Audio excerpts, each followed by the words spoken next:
That is the first thing you need to understand. The Los Angeles Dodgers are one of the most professionally managed, most media-trained, most carefully controlled franchises in American professional sports. Their executives do not make offhand remarks. Their front office does not speak in superlatives. Their public communications are filtered through layers of organizational discipline that have been refined across decades of operating at the highest level of a multi-billion-dollar industry. These are not people who say, "We never imagined it would go this far." Except that one of them just did.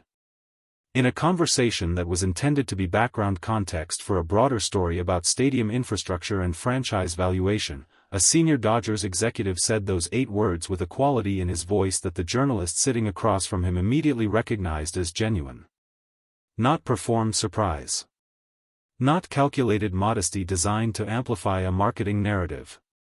Genuine, unguarded acknowledgement that something had happened inside this organization that exceeded every internal projection, every financial model, every optimistic scenario that the front office had constructed when they first began to understand what Shohei Ohtani's arrival would mean. The subject was Dodger Stadium. Specifically, the naming rights. Specifically, the conversations now happening at levels of American corporate interest that the Dodgers had not anticipated reaching this quickly, this intensely, or with this particular quality of urgency from the other side of the table. And at the center of all of it, as he is at the center of everything the Dodgers have become, was Ohtani. It is not simply a ballpark. It is not simply the home of a franchise. Dodger Stadium, which opened in 1962 and has operated without a corporate naming rights deal for its entire existence, is one of the last major professional sports venues in America to carry only its team's name. In an era when nearly every stadium, arena, and amphitheater in the country has been renamed after a bank, an airline, or a technology company, Dodger Stadium has remained simply Dodger Stadium.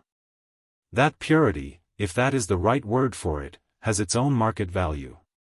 The name carries 60-plus years of accumulated cultural weight. It appears in films, in songs, in the collective memory of a city that has organized significant portions of its identity around what happens inside those walls. Selling the naming rights to Dodger Stadium is not a transaction in the conventional sense. It is a cultural event.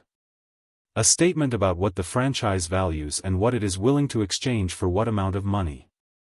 For years, the Dodgers resisted. For years, the calculus held, the brand value of the unchanged name exceeded whatever corporate partner could write the largest check. The stadium's identity was itself an asset, and monetizing it directly risked diminishing the very thing being sold. And then Ohtani arrived. And the calculus changed in ways that nobody had modeled. The conversation began as a discussion about franchise valuation, specifically, how the Dodgers' estimated worth had moved since the Ohtani signing. The numbers were already extraordinary.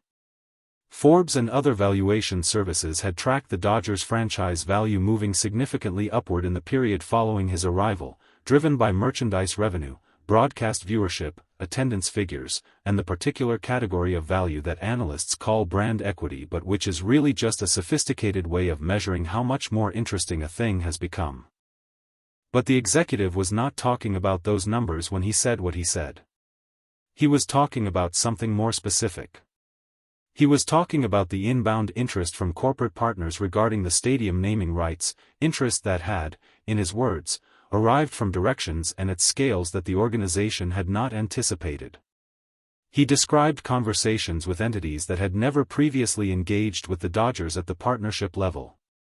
Global corporations whose primary markets are in Asia. Technology companies whose brand positioning had never previously intersected with American professional baseball in any meaningful way. Consumer brands whose demographic research had identified Ohtani's audience, young, internationally distributed, digitally engaged, with purchasing patterns that differ significantly from the traditional American baseball fan, as a target they were willing to pay extraordinary amounts to reach. All of them pointing at Dodger Stadium.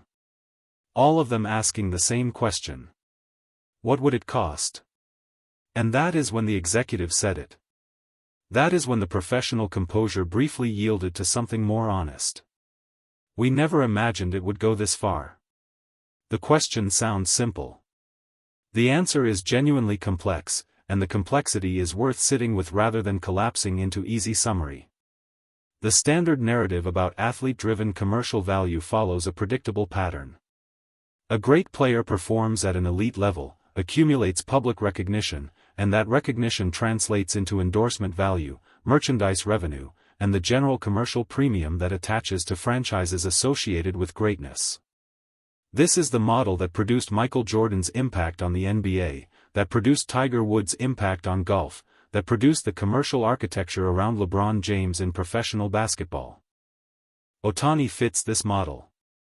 But he also breaks it in a specific way that has produced consequences that go beyond anything the model would predict. The break is geographic. Every previous example of athlete-driven commercial transformation in American professional sports operated primarily within American commercial culture. The audience was American. The corporate partners were American or globally positioned companies seeking American consumer access. The commercial ecosystem, even at its most expansive, was fundamentally domestic in its orientation. Ohtani's audience is not domestic. The viewership numbers that the Dodgers began tracking from the moment of his arrival showed something that their analytics team had not seen before: a significant, sustained, and growing audience in Japan, South Korea, and across Southeast Asia engaging with Dodgers content at levels that bore no relationship to those regions' prior engagement with American baseball. Not a modest increase. A structural shift. The kind of audience movement that changes what a franchise is, commercially, at the most fundamental level. Dodger Stadium, in this new landscape, is not simply the home of a Los Angeles sports team. It is the place where Shohei Ohtani plays baseball. And that distinction, small as it sounds, has transformed the commercial logic of the naming rights entirely. He was careful with specifics: no company names, no figures, nothing that would constitute a leak of active negotiations. But the structural details he offered were themselves extraordinary. He described the first category of interest as American corporations who had previously engaged with the Dodgers at standard partnership levels: jersey patches, outfield signage, digital inventory, now expressing interest in the naming rights specifically because of how the Ohtani audience demographics had changed their internal calculations about what the asset was worth to them.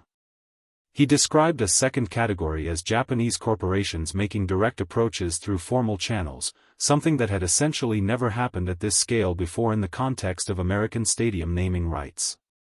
Companies whose brand presence in America is limited but whose strategic interest in the American market, filtered through an Ohtani-associated property, had produced internal business cases for investment at levels that surprised even the Dodgers' most optimistic projections.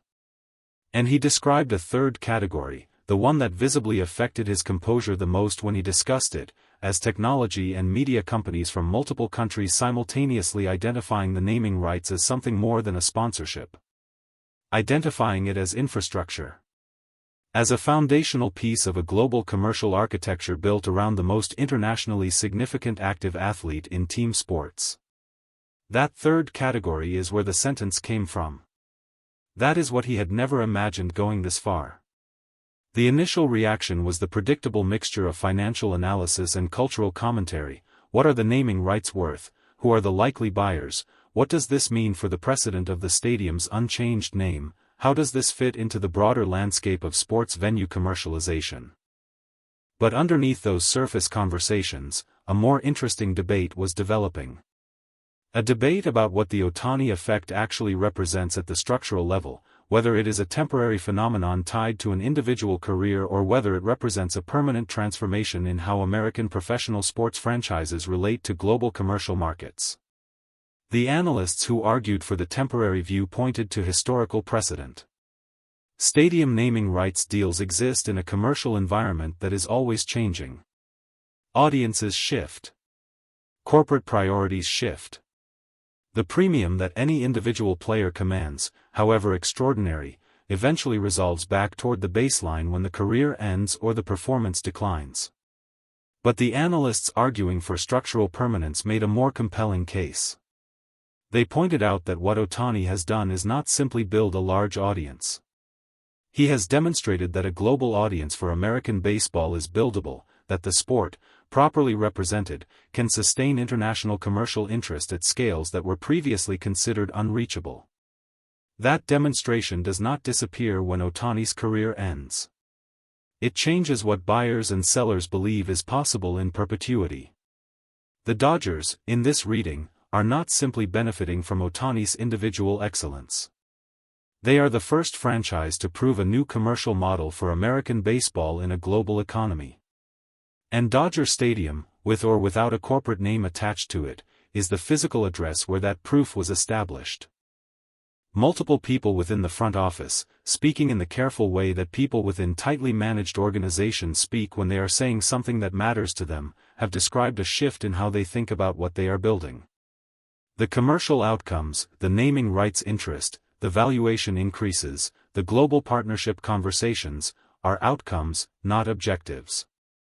The objective, as the executive framed it in the same conversation where he said what he said, has always been to build something worth watching.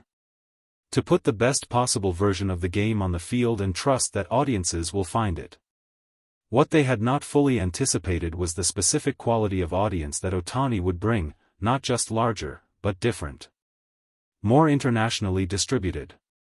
More demographically diverse. More digitally engaged. More likely to experience the Dodgers not through a local broadcast or an afternoon at the stadium but through a phone screen in Tokyo or Seoul or Singapore at a time zone that has nothing to do with Pacific Standard Time. That audience is watching Dodger Stadium. That audience is building an emotional relationship with a place they may never physically visit. That audience is the reason corporations are having conversations about naming rights that the Dodgers executive described with the particular honesty of a person who has seen his own projections exceeded and is still working out what it means. Not the contracts. Not the valuations.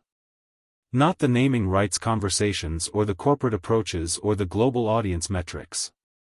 The same thing that is always at the center when you follow any thread of the Ohtani story far enough back to its origin. A person who arrives early and leaves late. Who reviews his notes after home runs. Who crosses the field to shake the hand of an opposing manager. Who eats 5 boiled eggs and a bowl of rice before games while his teammates marvel and try briefly to imitate him before giving up. A person whose daily standard has raised the floor of everyone around him, teammates, rivals, executives, the entire commercial architecture of a sport that is still catching up to what his presence has made possible. The Dodgers executive said they never imagined it would go this far. But perhaps the more honest version of that sentence is this: they never imagined one person's commitment to being exactly who he is, every single day, without variation and without performance, could move this much. Could change franchise valuations. Could open global markets. Could make corporations in Tokyo and Seoul and Singapore look at a baseball stadium in Los Angeles and ask what it would cost to put their name on it.